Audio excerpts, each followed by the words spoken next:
semua yang terlibat dalam drama Walid ini wajib bertanggungjawab. Ini isu akidah, bukan drama.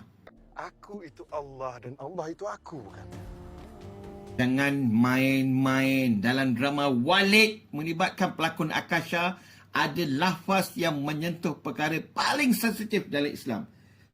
Ini bukan benda kecil, ini bukan sekadar skrip.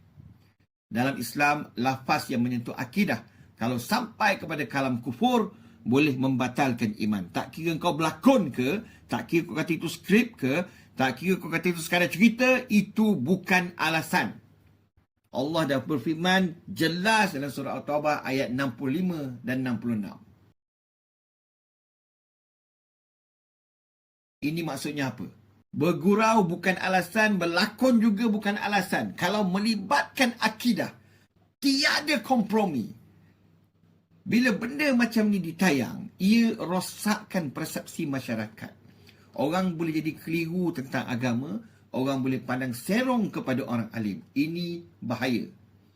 Kita nak cerita pasal Islamofobia, tapi kita sendiri hasilkan konten yang buat orang takut, yang buat orang salah faham terhadap Islam. Ini lagi teruk sebab datang dari dalam, daripada kita sendiri. Ini kegagalan produksi. Okay. Produksi yang menghasilkan drama Walid ini kena bertanggungjawab. Bila sentuh agama, wajib rujuk pada pakar. Wajib tapis skrip dan kepada pihak berkuasa. Lembaga Penapisan Filem Malaysia dan mana-mana badan yang bertanggungjawab. Termasuklah menteri yang bertanggungjawab. Ini dah jelas isu sensitif agama. Ini sepatutnya dah dikira isu 3R yang anda selalu bangkitkan. Nak tunggu apa lagi? Ambil tindakan tegas dengan segera. Dan kepada semua yang terlibat, jangan ambil ringan. Perkara macam ni kena diperbetulkan. Kena kembali kepada Allah. Kena perjelas kepada masyarakat. Saya ulang sekali lagi. Berlakon ada batas. Kreatif ada had.